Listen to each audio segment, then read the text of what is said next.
Ryan, congratulations. What a seesaw tie that was. How did you sum that one up?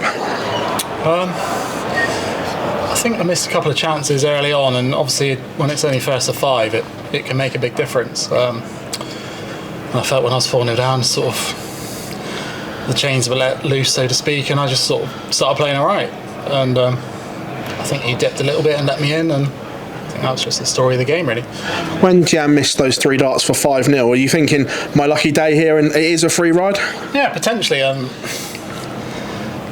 was just saying to Dave walking up, in the qualifier, Rowby missed 7 darts to beat me, and so I'm obviously lucky to be here, and I hope that luck continues. What was your thoughts when the draw came out? Obviously, coming in as a qualifier, it's going to be tough, but could it have been better? Could it have been worse? I think it's a really tough draw. Obviously, Jan's a fantastic player, and you've got Gezzy Price, who's a Grand Slam machine, and Nathan Rafferty, he's a great player on his day as well. So I think last year, it was Nathan Rafferty that I think he upset Luke Woodhouse, was it, in the last game to knock him out when he was playing for nothing. So he's a dangerous player and you can't take him lightly.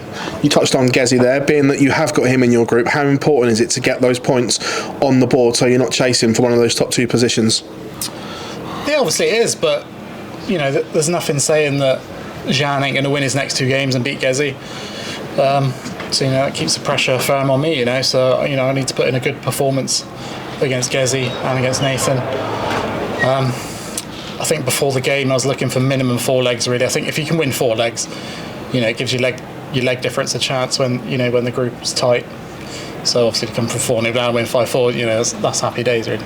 Busy time of year as well, starting here. Is this the time of year where you have to start playing well, and you got one eye on Alexandra Palace already? Yeah, kind of. Although darts has kind of been on the back seat a bit. I've just bought a new house. We were meant to be in mid-October. It's been dragging on, and we're moving in on Friday.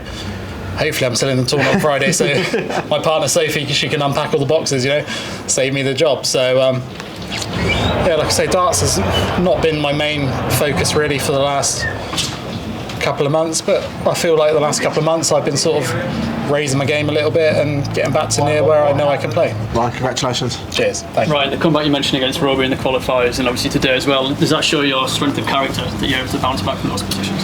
Yeah, sure. I think in the past, if I'm 4-1 down, 4-0 down, I sort of beat myself up and sort of give up the game kind of really, and I felt like I was sort of playing okay. Just obviously when it's first to 5, when you get a chance you need to take it, because obviously it's a real cutthroat format. And obviously, just being 4-1 down to Rowby in the qualifiers and coming back to win, I was lucky to win that, really lucky.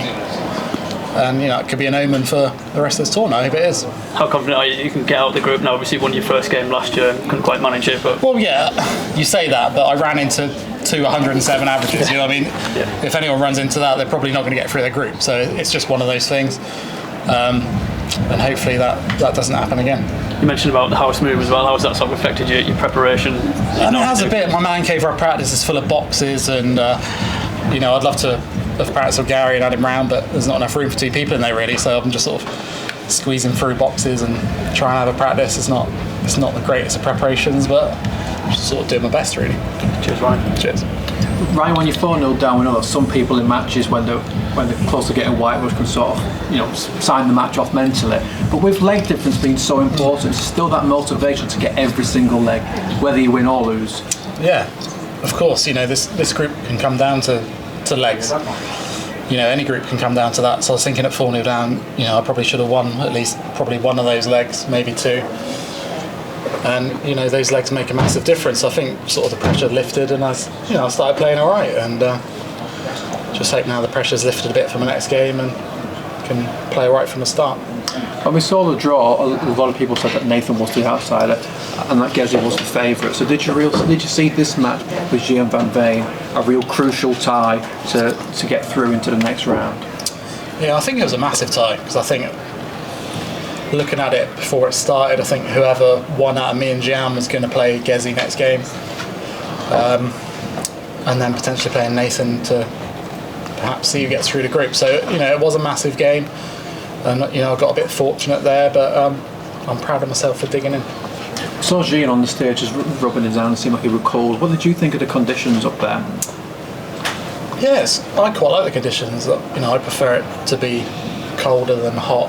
You know, I don't like being all sweaty and everything. So yeah, it's probably the coldest I've been on stage, but you know, I quite like that, so that suits me. Right, it's great, mate. Well done. Thank you. Cheers, mate. Thank you.